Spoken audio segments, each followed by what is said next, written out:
तो दोस्तों ये कहानी एक ऐसे लड़की की है जिसे देखकर तुम भी हिल जाओगे और ऐसे कांड तुम भी नहीं कर पाओगे, क्योंकि इस आदमी ने इस मूवी में 100 से ज्यादा लड़कियों को पेल दिया और ये जिस भी लड़की को बम्बू देता था उस लड़की की शादी हो जाती थी। इसीलिए सभी लड़कियां ऐसे रिश्ते वाली मासी समझकर खुशी खुशी झूले दे देती थी। तो मूवी की शुरुआत होती है और कुछ बच्चे बोतल घुमाने वाली गेम खेल रहे होते हैं, जो मैंने भी 5वीं क्लास में खेली थी, शायद से आपने भी खेली होगी।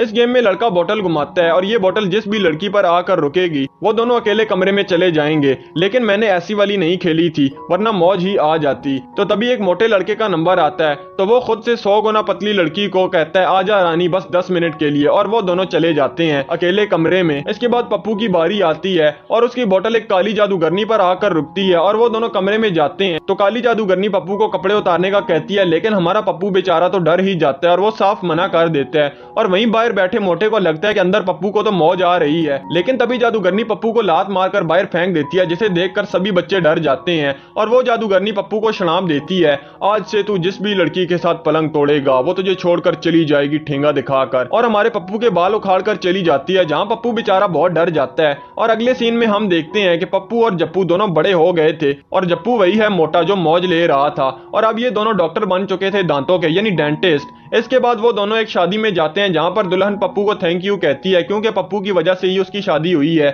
और वहीं पप्पू को एक लड़की दिखती है जिसे देखकर वो आशिक आवारा हो जाता है और बातों ही बातों में उस लड़की से पप्पू पर एक मोमबत्ती गिर जाती है, जिससे पप्पू की पैंट जल जाती है। अगले दिन पप्पू अपने क्लिनिक में जाता है जहां पर लड़कियों का भंडार लगा हुआ था, जिसे देखकर वो हैरान हो जाता है। इसके बाद वो घर जाता है तो वहां पर भी फिर से लड़कियों का भंडार था। इसके बाद हम कैम को देखते हैं और कैम वही है जो पप्पू पर मोमबत्ती गिरा चुकी है और वो पेंगुइन की देखभाल की जॉब करती थी। और वो पेंगुइन को खाना खिला रही होती है तो एक पेंगुइन आकर कैम को गिरा देती है और उसका एक दांत टूट जाता है। और दूसरी तरफ रात में पप्पू एक लड़की से मौज ले रहा होता है तो वो लड़की कहती है कि तुम्हारे साथ जो भी लड़की गपागप करती है उसकी शादी हो जाती है। जहां हमें पता चलता है कि शादी में वो दुल्हन पप्पू को थैंक यू क्यों कह रही थी, क्योंकि पप्पू ने उसकी गेम भी बजा डाली थी, इसीलिए तो उसकी शादी हुई थी। और तभी पप्पू के क्लिनिक में इतनी भीड़ भी लगी हुई थी। अगर ऐसा शराब हमें भी मिल जाए तो मौज ही आ जानी है। इसके बाद कैम पप्पू को कॉल लगाती है और कहती है कि बाबू मेरा एक दांत टूट गया है, जोड़ दोगे, मैं एक पप्पी दे दूंगी। तो पप्पू भी पप्पी की लालच में क्लिनिक में बुला लेता है केम को और उसका फ्री इलाज करता है। इसके बाद पप्पू घर आता है तो उसकी क्लिनिक की ही एक मोटी परी उसके घर पर आई हुई होती है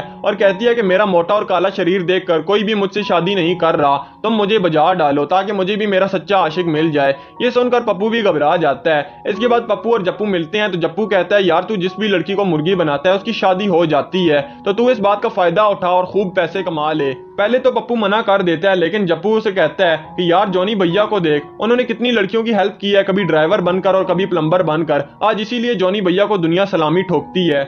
ये सुनकर पप्पू भी पप्पू भैया